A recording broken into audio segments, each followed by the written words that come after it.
گوشت لا کے رکھ دو، ہرن کا گوشت نہیں کھائیں گے. اللہ نے ان کی تخلیق کے اندر یہ رکھی ہے. اور تیسری مخلوق کون سی ہے؟ اس نے کہا کہ انسان کے دانت سیدھے نہیں بلکہ ان کی شکل تھوڑی سی اس میں لچک نہیں ٹیڑھے سے ہوتے ہیں، دانت بالکل سیدھے نہیں ہوتے. انسان سلاد بھی کھا لیتا ہے، کچی سبزیاں بھی کھا سکتا ہے اور گوشت بھی کھا سکتا ہے. گویا اللہ نے انسان کو بنایا اس انداز میں ہے کہ گوشت بھی اس کے لیے حلال ہے اور سبزی بھی اس کے لیے حلال ہے. بات ہو رہی؟ اس ایسی انداز اس نے جواب دیا. تو رسول اللہ صلی اللہ علیہ وسلم کے پاس آئے اور قرآن کے پہلے اے میرے محبوب یہ تم سے پوچھتے ہیں کہ ان کے لیے کیا چیز حلال ہے. فرمایا قل احل لکم الطیبات، ہر پاکیزہ چیز اس کے لیے حلال ہے. پاکیزہ چیز. تو رسول کی ڈیوٹیاں کیا ہیں؟ پیغمبر سب سے پہلے الذین یتبعون الرسول النبی الأمی الذی یجدونہ مکتوبا عندہم فی التوراۃ والانجیل. میرا محبوب کوئی اجنبی رسول نہیں ہے، کوئی انجانا نہیں ہے. تم اسے یعرفونہ کما یعرفون ابناءہم. میرے پیغمبر کی آمد کی نشانیاں، خوشخبریاں تورات میں بھی تمہیں ملیں گی، انجیل میں بھی ملیں گی، تم اس کو پڑھتے بھی ہو. لیکن حسد کی وجہ سے میرے نبی کی نبوت کا اعلان اور اعتراف نہیں کرتے ہو. پہلی ذمہ داری یأمرہم بالمعروف.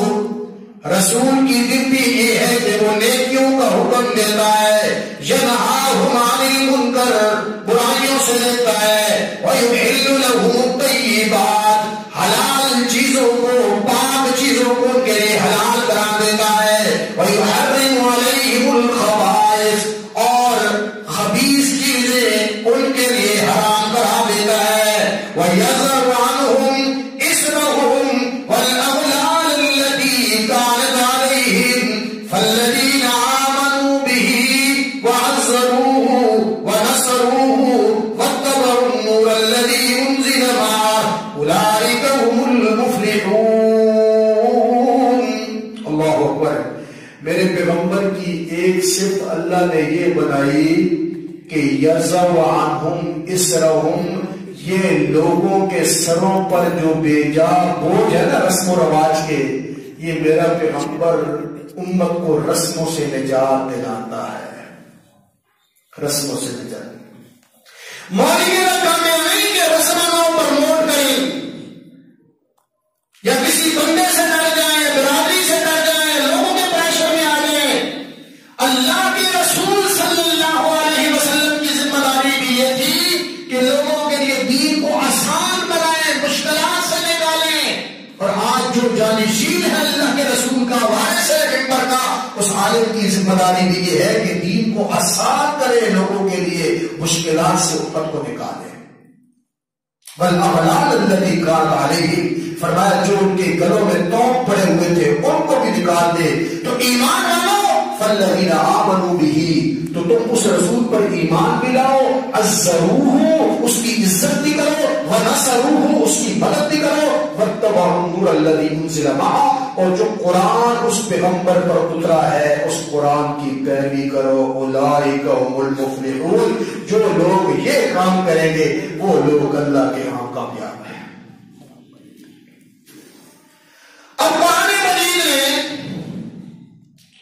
یا اللہ کے رسول صلی اللہ علیہ وسلم کے فرامین میں کوئی ایسی چیز نہیں ہے کہ جو انسان کے لیے ضروری ہوتی اور اس کو اللہ نے حلال نہ قرار دے دیا ہو.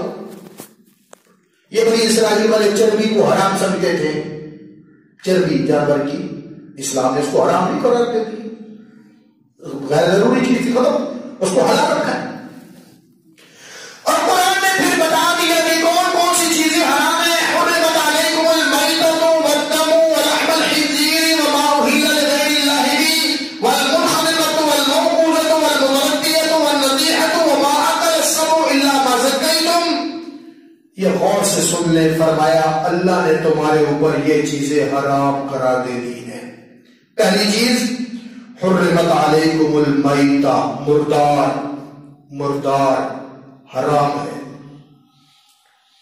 دو مردار حلال ہے اس امت کے لیے، دو مردار سے، باقی ہر مردار حرام ہے. دو مردار اللہ کے نبی نے فرمایا میری امت کے لیے حلال ہیں. کون سے؟ ایک مکڑی اور ایک مچھلی. مچھلی جب ہم لاتے ہیں بازاروں میں زندہ تو نہیں ہوتی وہ، تو یہ اللہ کے رسول نے استثناء دیا ہے. یہ شریعت کا حکم آقا نے اپنی امت کے لیے بتایا کہ مکڑی اور مچھلی، ٹڈی دل جسے کہتے ہیں، مکڑی نہیں سوئی، ٹڈی دل جسے کہتے ہیں، ٹڈی دل، وہ حلال کرا دے دیے گئے ہیں. پھر فرمایا الدم، خون حرام ہے، اس کو پینا استعمال میں لانا یہ جائز نہیں ہے. لحم الخنزیر، خنزیر کا گوشت حرام ہے. غیر اللہ کے نام پہ کوئی چیز ذبح کی جائے وہ بھی حرام ہے. المنخنقۃ، جس جانور کا گلا گھوٹ جائے، بعض اوقات پھندا پڑ جاتا ہے جانور، بکری کو، گائے کو مر جاتی ہے، فرمایا وہ بھی حرام ہے. الموقوذۃ، چوٹ کھا کے کہیں اوپر سے جانور گر گیا مر گیا، فرمایا وہ بھی حرام ہے. المتردیۃ، بلندی سے کوئی گر گیا وہ بھی حرام ہے. النطیحۃ، ایسا جانور جس کو دوسرے جانور نے سینگ مار کے مار دیا ہو وہ بھی حرام ہے. وما اکل السبع، اور جسے کوئی درندہ چیر پھاڑ کر جائے وہ بھی حرام ہے. وما ذبح علی النصب، اور جو کسی آستانے پہ اس نیت سے جا کے ذبح کیا جائے کہ یہاں زیادہ ثواب ملے گا وہ بھی حرام ہے. تو یہ 10 چیزیں قرآن میں اللہ نے حرام قرار دے دیے ہیں. لیکن گلا گھٹنے والا، درندے نے جس کو حملہ کر دیا ہے، یا برائی جگہ سے گرنے والا، یا چوٹ کھا کے اگر اس میں سانس ہے اور چھری پھیرنے کی نوبت آ گئی ہے تو پھر وہ حلال ہو سکتا ہے. یہ موضوع میں نے کس لیے رکھا؟ اس کا پس منظر یہ ہے کہ اللہ کا قانون بول بول کے بتا رہا ہے کہ لوگوں، میں نے تمہارے حق میں جو فیصلے کیے ہیں وہ بہتر ہیں. شریعت سے پیچھے بھی نہ ہٹو، شریعت سے آگے بھی نہ جاؤ. جو بات اللہ کے رسول نے کہہ دی ہے اس پر ڈٹ جاؤ. ایمان اور اسلام اس کا نام ہے. یا ایھا الذین آمنوا لا تقدموا بین یدی اللہ ورسولہ، اے ایمان والو اللہ اور اس کے رسول سے آگے مت بڑھو. لا تقدموا،